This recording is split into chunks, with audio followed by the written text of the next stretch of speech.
আপনারা যারা মাদ্রাসা ছাত্র শিক্ষককে জঙ্গি বলে জঙ্গির তকমা লাগিয়ে দিয়ে তাদের উপর ঘাড়ের উপরে বন্দুক ধরে একটা নোংরা রাজনীতি শুরু করেছিলেন, স্রষ্টার ইচ্ছায় সেই রাজনীতি ডাল মে কুচ কালা হে। আজকে ভিডিও অ্যাভেলেবেল তৈরি হয়ে গিয়েছে, সামাজিক যোগাযোগ মাধ্যমে ভিডিও সয়লাভ, টিভি চ্যানেল, বেসরকারি চ্যানেলগুলো বিভিন্নভাবে প্রচার করছে।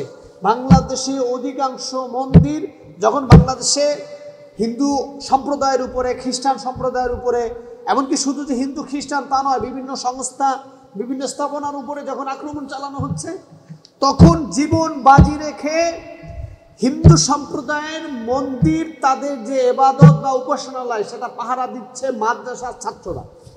আমি ভিডিও দেখে আশ্চর্য হয়ে গেছি। ভিডিওতে দেখতে পেলাম যে তারা সারা রাত পাহারা দিয়ে সকালবেলা ফজরের সালাত আদায় করছেন এবং মন্দিরের সামনে, সুবহানাল্লাহ, মানে এত চমৎকার দৃশ্য, এত চমৎকার দৃশ্য।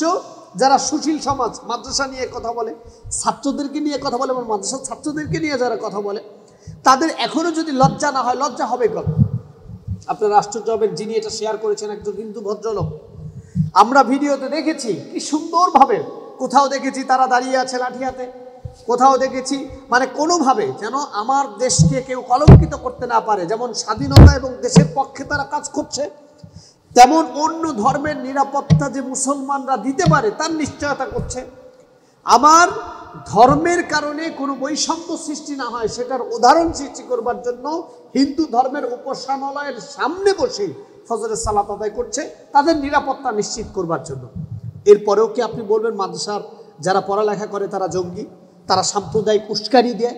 এরপরেও কি আপনি বলবেন যে তারা দেশ ও জাতির বৈষম্যহীনতার একটা পরিচয় দেওয়ার চেষ্টা করছে?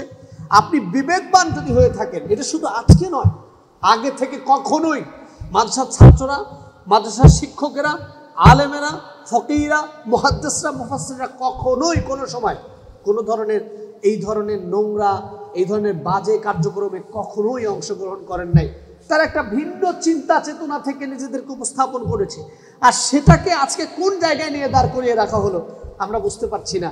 আমাদের প্রত্যেককে বোঝা উচিত, একজন তালাবুল ইলম যিনি মাদ্রাসার লেখাপড়া করেছেন, এলেম অর্জন করেছেন, সে কখনো খুনি হতে পারে না, অপরাধী হতে পারে না, অন্যের ধর্মকে গালি দিতে পারে না।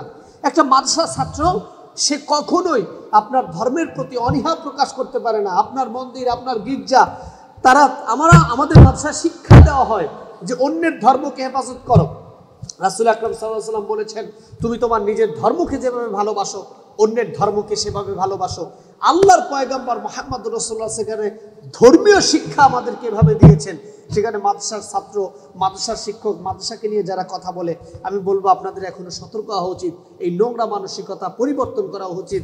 দাদা বাবুদের ভারতে আমাদের ব্যাপারে যে নোংরা প্রচারণা করেছেন, এবার একটু ভালো প্রচারের চেষ্টা করুন। আল্লাহ তাআলা আমাদেরকে বুঝবার তৌফিক দান করুন, আমিন।